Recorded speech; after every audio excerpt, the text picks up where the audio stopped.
നമ്മുടെ നല്ല പച്ച മലയാളം പോലെ നല്ല ചുമന്ന ഇംഗ്ലീഷ് നമുക്ക് പറയാം.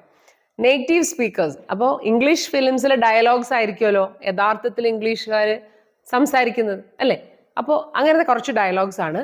ഇത് നിങ്ങൾക്ക് ഇഷ്ടപ്പെട്ടാൽ ഇങ്ങനത്തെ വീഡിയോസ് വേണമെങ്കിൽ നിങ്ങൾ കമൻറ്റ് ചെയ്യണം കേട്ടോ. അപ്പോൾ ഇതൊരു ടെസ്റ്റ് ഡോസ് ആയിട്ട് നിങ്ങൾ കേട്ടിട്ട് പറയണം.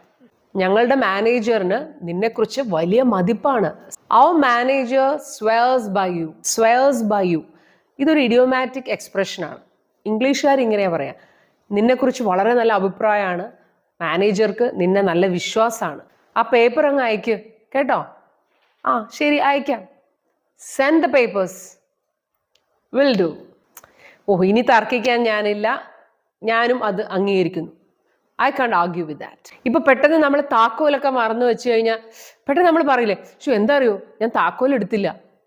ഇത് എങ്ങനെ ഇംഗ്ലീഷിൽ പറയുന്ന അറിയോ? U know what, I forgot my keys. U know what എന്താ അറിയോ? ചില കാര്യങ്ങൾ പറയുമ്പോൾ നമ്മുടെ കേൾക്കുന്ന ആൾക്ക് അത്ര പിടിക്കുന്നില്ല, അപ്പൊ നമുക്ക് വിഷയം മാറ്റണം. അപ്പൊ നമ്മൾ എങ്ങനെ പറയുന്നറിയോ? You know what, why don't we drop it and speak about something more pressing over coffee എന്ന് പറഞ്ഞാൽ യു നോ വാട്ട് എന്താ അറിയോ, നമുക്കിപ്പോൾ ഈ വിഷയം വിട്ടൂടെ? Why don't we drop it and talk about something more pressing. ഇവിടെ മോർ പ്രസ്സിംഗ് എന്ന് പറഞ്ഞാൽ ഉദ്ദേശിക്കുന്നത് മോർ ഇമ്പോർട്ടൻ്റ് എന്നാണ്. Over coffee. ഓവർ കോഫി എന്ന് പറഞ്ഞാൽ ഇവിടെ ഓവർ എന്ന് പറയുന്ന ആ വേർഡിൻ്റെ അർത്ഥം വൈൽ എൻജോയിങ് എന്നാണ്. നമ്മൾ കാപ്പി കുടിച്ചുകൊണ്ട് നമുക്ക് കൂടുതൽ ഇമ്പോർട്ടൻ്റ് ആയിട്ടുള്ള കാര്യങ്ങൾ സംസാരിക്കാം എന്ന് പറഞ്ഞ് വിഷയം മാറ്റുന്ന ഒരു സെൻറ്റൻസ് ആണിത്. പിന്നെ നമ്മൾ പറയില്ലേ, ഇനി കൂടുതൽ എന്നെ ഇമോഷണൽ ബ്ലാക്ക് മെയിൽ ഒന്നും വേണ്ട, ഞാൻ ചെയ്യേണ്ടത് ചെയ്തിട്ടുണ്ട്, ഇനി കരഞ്ഞും വിളിച്ചും അതൊന്നും പറഞ്ഞ് എന്നെ ട്രാപ്പിലാക്കാൻ നോക്കരുത് എന്ന് ഇംഗ്ലീഷുകാർ പറയുന്ന ഒരു സ്റ്റൈൽ എങ്ങനെ അറിയോ? No more guilt tripping.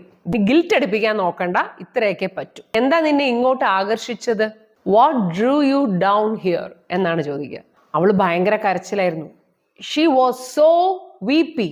ആ ബിൽഡിങ്ങിന്റെ കാര്യം പോക്കാണ്. അത് എത്രയും വേഗം റെനോവേറ്റ് ചെയ്യണം, അല്ലെങ്കിൽ അത് നശിക്കും. The renovation of the building is over due. സമയം കഴിഞ്ഞു, റെനോവേറ്റ് ചെയ്യേണ്ട സമയം കഴിഞ്ഞു. ഇപ്പോൾ ഒരാൾ നമ്മളോട് നിങ്ങൾ ഇറങ്ങി പൊക്കോ എന്ന് പറഞ്ഞു.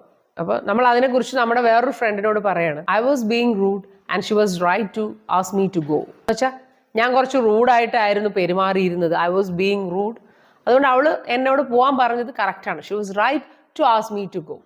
ഞാൻ അവളെ കുറ്റപ്പെടുത്തുന്നില്ല. I don't blame Har.